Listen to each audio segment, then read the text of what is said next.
Greetings and welcome. My name is Jake Rayson. I'm a forest gardener and a forest garden designer, and I am doing today's forest garden live stream about windbreaks. I'm going to keep it quite short today because it's my son's 5th birthday, so there's lots going on. There's a birthday party happening and I'm making pizza for lunch. Dad pizza for lunch. So what I wanted to show you was just a couple of examples of windbreaks, really. So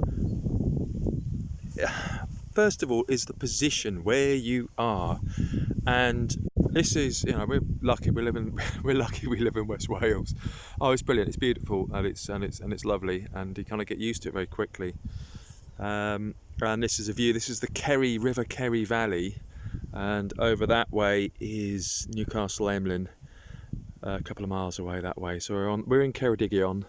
Carmarthanshire's just over there, Pembrokeshire's just over there. We're right on the borders of 3 counties, and the wind that's south, and the wind comes in from the southwest. So we've got a big oak tree there and a big beech tree there, but this is the full brunt comes up here. And as you can see, I don't know if you can see this is the polytunnel. It's on a bit of an angle. It's about 20 degrees. So it's pretty steep, and this also means that when the wind comes howling in, that you've got to put in more windbreaks because you're more exposed. So down here, this is all a bit under development, as they say. This will be a propagating area, this pile of bramble, but I'll be doing that this winter.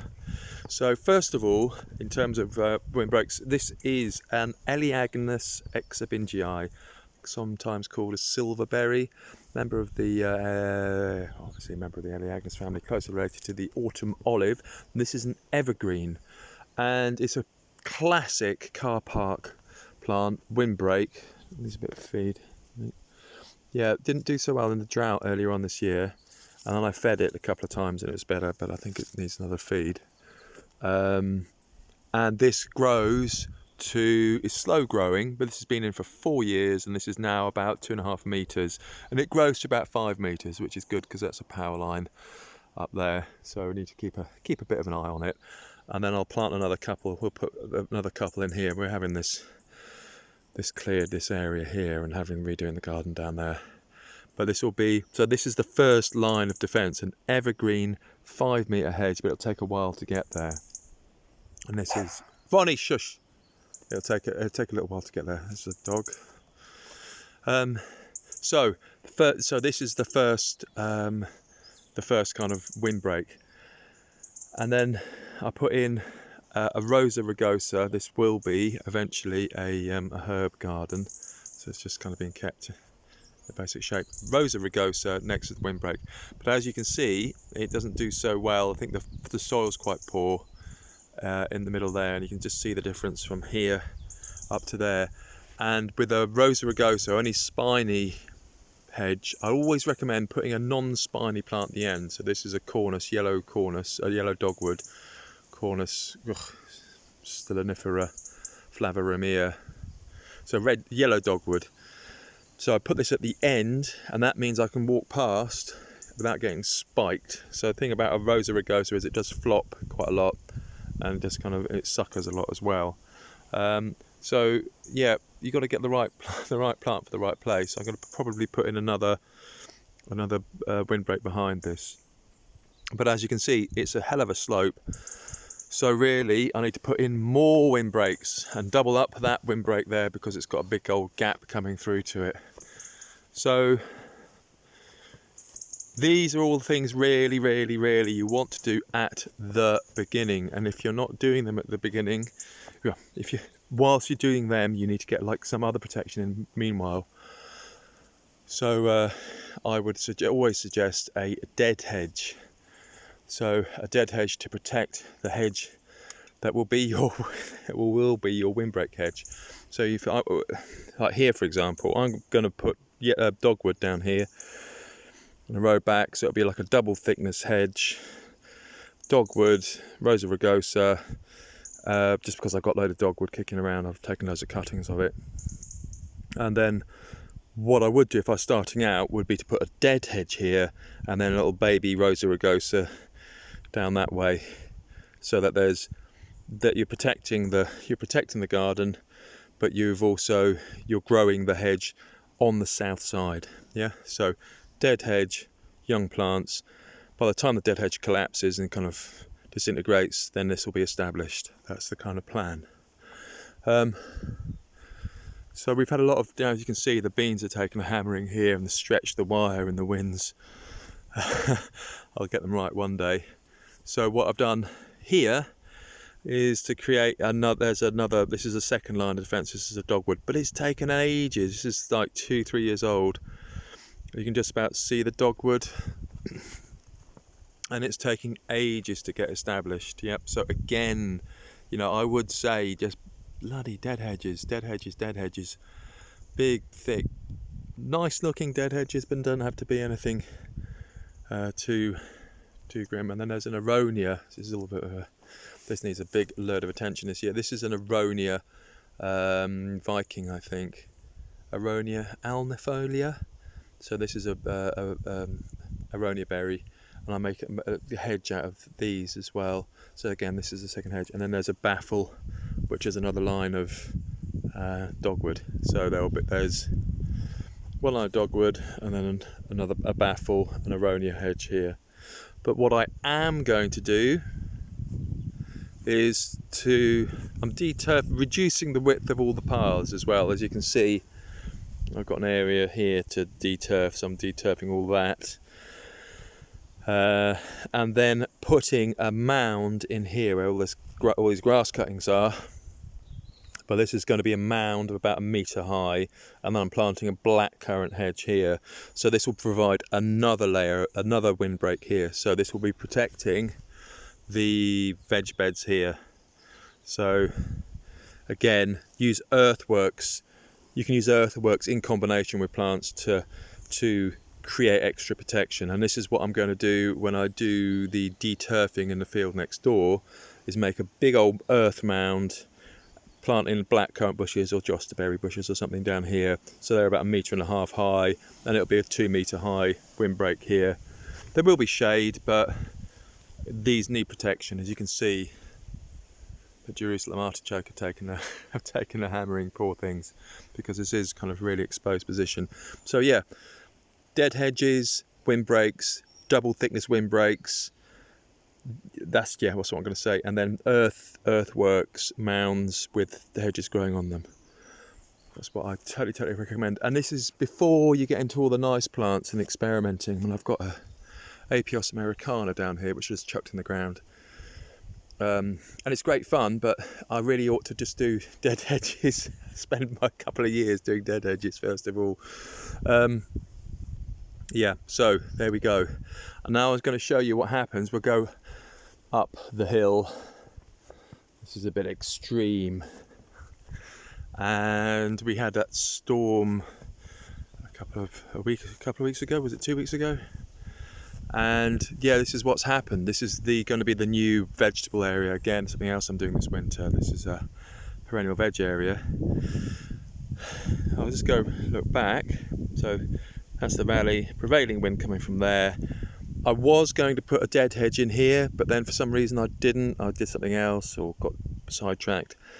And I had even had the poles out, and I thought, oh, dead hedge to protect this tree. I didn't do it. And that's what's happened. It's been, and you can see that, hold on, it's all the way down here. Poor thing. So I've got stakes coming, a tree tie coming tomorrow. I'll stake it in, but it's been really, really hammered, which is a shame. This is on a decent rootstock. This is on Quince A rootstock, so it's about 4 meters high. But yes, it's been battered, and it's just taken a hammering. All the quince have come off of it pretty much. So lesson learned there: dead hedge, windbreaks. So here comes the wind again. So this is what happens if you don't put in enough protection. And another example of that, this is an apple on an MM106 rootstock. Again, I've put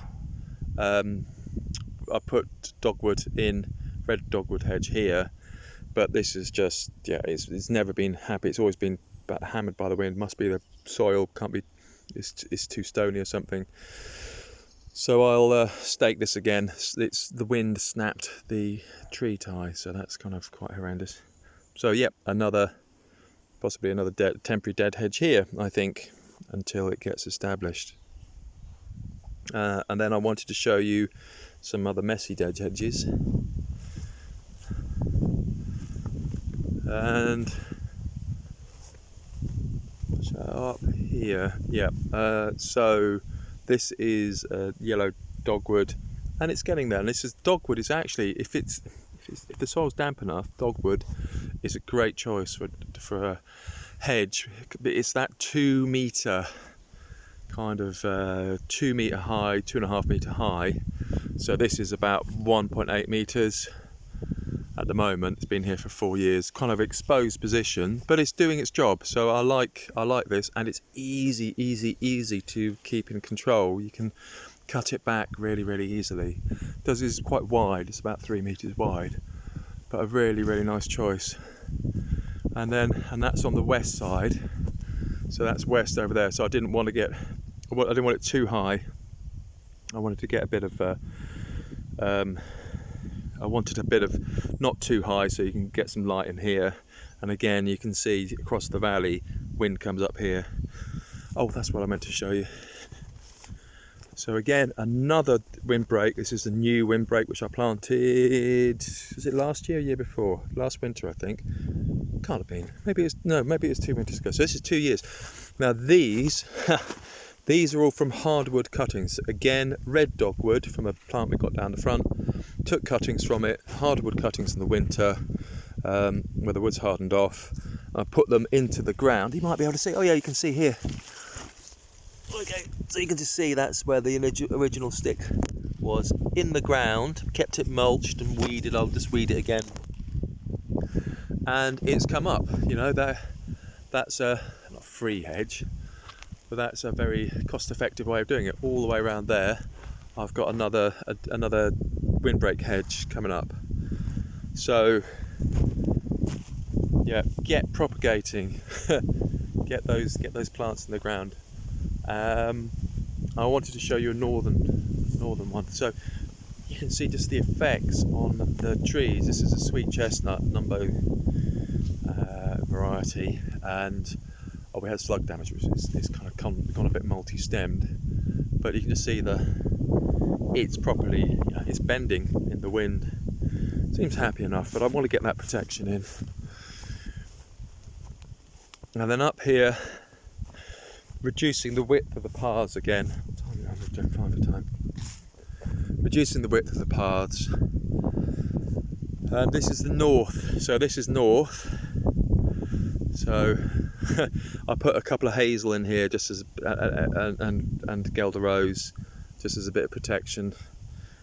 There was a bit of a gap here, but the point about the north side, right? So because it's on the north, these tree shrubs will grow to 5 meters high. So they're doing really well, you know, they're really well. But what I would do, and I've got real problem with bramble, having to keep it cut back, so I've got sheet mulch down here, and I really ought to start growing a ground cover, take up the sheet mulch, fold it back and put a ground cover down here. But you can see I've got two lines of sheet mulch butting up to each other, and then planting in. I've got a variety of different, I'll go through them in a second, species here, but they all grow to about 5 meters tall. So idea is I'll take the sheet mulch away and plant the ground cover in, but I'm kind of trying to get rid of all the grass as well, keep all the grass cut back. So these will grow to about 5 meters tall. So I'll go through the species of Gelder rose, which is a bit more of an established one. Amazing plant if you've got the space for it. About 5-6 meters tall eventually. This is just over 2 meters tall, this one. It's a kind of by about 3 meters, I think. But what I would do, really would recommend doing, is planting a double thickness hedge. If you have the space, plant a double thickness hedge, because it will give you that much extra protection. So Guelder Rose, Viburnum, beautiful flowers in the spring after the Juneberry flowers, and then these amazing berries in the autumn. Oh, they're brilliant, they're gorgeous, they're just like kind of luminous, they're quite incredible. And then there's a couple of younger ones there, and a young sea buckthorn. And this is Juneberry. So Juneberry's earlier flowers than the... I'll stand back so you can see it. So Juneberry, earlier flowers than the Guelder Rose. So the Juneberry flowers first and then the Guelder Rose. So they provide a nice kind of succession of flowering. Non-native North American Amelanchier canadensis. Get as a cheap bare root hedging plant as you can for the Guelder Rose as well. And this is beautiful because then the flowers are amazing, and then we get edible berries in June, hence the name. And then you get amazing foliage as well. So you get the kind of golden foliage in the autumn, and then that combined with the Guelder Rose is quite stunning. So it work really well together. And then the other one that I've got in here is that's Guelder Rose. Lots of bramble. I'm going to be so busy this winter just clearing it all up. Oops, that Guelder Rose has gone over. You can see that. Blimey. And then staking. And then up here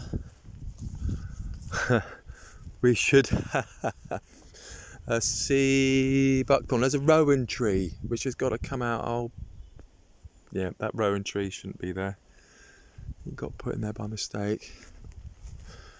And then up here, sea buckthorn, which is kind of, yeah, pretty cool. Wow, my first sea buckthorn berries. Oh, they're all squidgy. My, they're strong.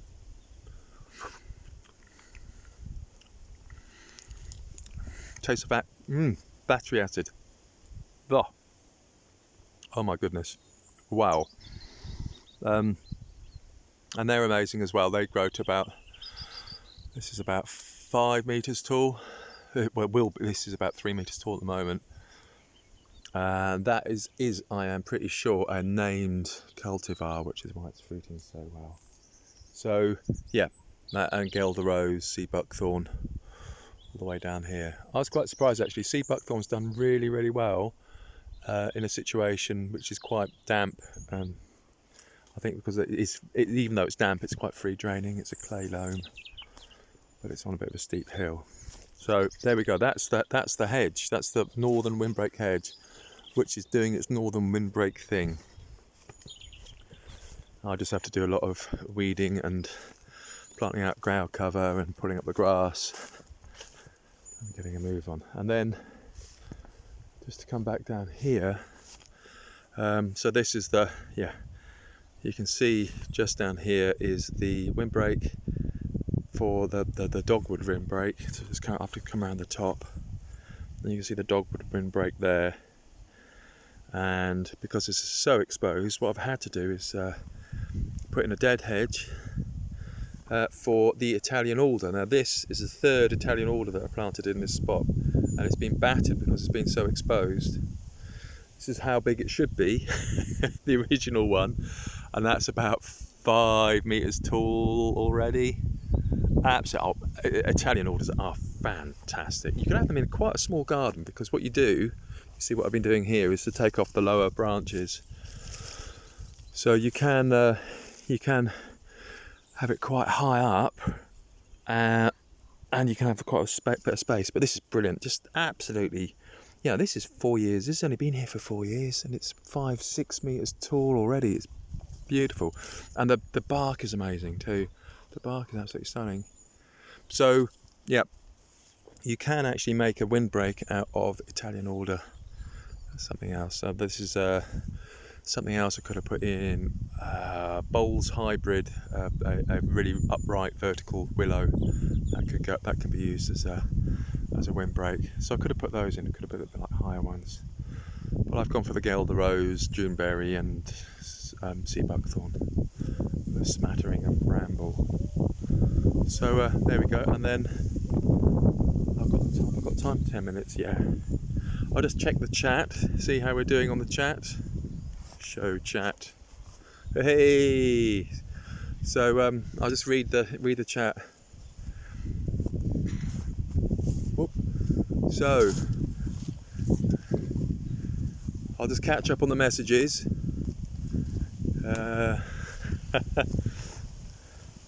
So hi Pam, hi Annette, hi Pete and Abby. So Dan's asking, is willow a good easy choice for a windbreak? Yes, but you have to be careful. Firstly, it's rather like you need it somewhere damp for willow.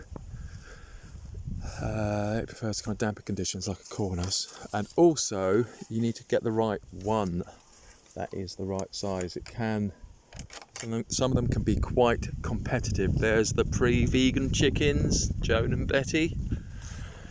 So they can be quite competitive with the with other plants. So be careful. So this is why Bowles Hybrid is a good one. I think grows is about 6 meters tall, 7 possibly taller, but it's very upright. So get a decent one. I have seen it for sale in different places as well. Oh yeah, so here I'm just going to show you very quickly. Rosa rugosa hedge. So on the left hand side, it's all going over a bit. That's over 2 meters tall, and then the more exposed bit on the right hand side is about 1.5 meters. And then at the back, where it's the most exposed, is about 1 meter high. Yeah, so it makes a hell of a difference how exposed they are. Okay, I just want to quickly show you and we'll go back in. So yes, willow is a good windbreak. Make sure you get the right species and the right size, and it is easy to propagate like a cornice. So what I wanted to do, that's the oh, I'll just have to go up here. This all needs weeding as well, because again we've got bramble on the back which is coming over, so I need to get on the case with that. And this is proper, oh my goodness me, look at that, whoa, it's been hammered. So this is a bare root autumn olive from what they call Future Forests in Ireland, a company in Ireland. They do cheap bare root autumn olive, but you can see how this has just been bent over by the gales. It'll be all right. We'll get there in the end. Yeah, and you can see it just needs, everything needs weeding here. It's a bit of a mess, but that's okay. And then dead hedges again. You see, I've got an apple here. This is a crab apple. I can't remember which one it is. Which one is it? Red Sentinel. So it's not. It's just been battered by the wind. You can just see it's all stringy and thin. So again, more dead hedges. That's what I'm doing here for there's a plum, a crab apple, a hazel, sweet chestnut, another hazel, and this all needs more protection. So yet again, more dead hedges. And when I'm getting this done next year, this will be mown and then scraped. So it'll be scraped up to here, and then again mounds with a blackcurrant or something planted along the top. Yep. So that's the plan. So another windbreak, because this stuff needs to be protected. And then I just wanted to show you what I found yesterday was another. This is, if you can propagate your own autumn olive, get a name cultivar and then propagate them. So this is from a neighbour who went to Spain because of Brexit, and this is autumn olive. Hey, and there's some more berries. I found more berries on the which is lovely. Astringent. Hey, and this is the best. Look at this. Wow. So this shows a bit more protected here as well, but these will grow. This will be like a line of autumn olive down here protecting that, and I need another windbreak at the the back there to protect the top bit. So this shows that if you can get a named cultivar of a sea buckthorn or an autumn olive or whatever it is, whatever hedging plant you've got that is fruiting, then you can get an extra harvest as well. So you don't have to. I've got quite a few of these kicking around. You don't have, if you propagate them, then you can have like an extra harvest from the windbreak. All right then. Okay. So there we go. Oh yes, sea buckthorn berries. So I was catching up on the chat. So that's the other windbreak. I'm going to head back now. So hopefully that is useful in a not particularly ordered sort of way. Sea buckthorn berries are edible. They're normally made into some sort of juice. And there's a lot of research done. Oh, I'll just go down this way actually. There's a lot of research done about in Russia post-war, so that they were kept more so they could feed themselves, not rely upon other people, other countries, apparently. And they've done a lot of breeding for sea buckthorn. They're the single sea buckthorn berry, and they're very rich in vitamins. Oh, yeah. Wow. But you can make a juice out of them. You can mix them up with other stuff. Apparently, I'm going to have a look up some recipes. What I want to show you down here. This is an Illinois ever-bearing mulberry. I think it's a black mulberry crossed with a white mulberry. Bred in America. Quite short for. Oh, I've probably missed them. There were some berries. Yeah. Oh yeah, we've got mulberries. Wow, I missed them because it's so out of the way. Oh wow. There you go, live on Twitch. This is, I had to move it. It was in that really exposed position before, and I've moved it down here, so it's protected, way more protected down here by these line of trees here, and it's done remarkably well. I had to cut it. If you move a tree, you've got to cut it right back. Cut it back like a third or more, I think. Do check. And then so that you don't overload the roots, and then it lets the roots get established. Mulberries do have brittle branches, so they do need a lot of protection. And then the same for the cornus just over there. That's Cornus cusa chinensis. China girl, I think, is the cultivar. So beautiful flowers, really lovely. So yes, protect, and these are more protected down here. That's more exposed at the top. So dead hedges, get your windbreak hedges established. I'm going to eat that mulberry. Not quite right, but very tasty. Oh yes, Rosa rugosa have massive hips as well, really big hips on them. I feel bad, I haven't done anything with them yet. Maybe I will. Maybe I will soon. I've got a big vat of plum sauce. Alright. So, mulberries, you can, and that's saying whale gel. Mulberries, you can get a, you haven't got much space, you can get a mulberry on a dwarf mulberry, although Illinois Everbearing it's done really well. And I got that from Martin Crawford. That grows about 8 metres, 7 metres maybe, by 7, can't remember, not that big. And then here, Pam's asking how much land we've got. We've got 8 acres in total. So that's the first forest garden over there, the one we're in. Then there's land around the house, which is about an acre, a couple of gardens, and the front garden, the barns. Another acre there, so that's 3. And then there's about 3 acres of meadow where they've planted the nut trees, and then there's about 2 or 3 acres of woodland. So it's very lucky, quite a lot of work. Right then, I'm going to go in I'm going to start the Zoom in a second. I hope my ramble was interesting. I don't know, who knows. So I hope that's useful and giving you some ideas. Yeah, and I think because we're all experiencing way more extreme weather, 2 storms in August. So because of that, we really need to think about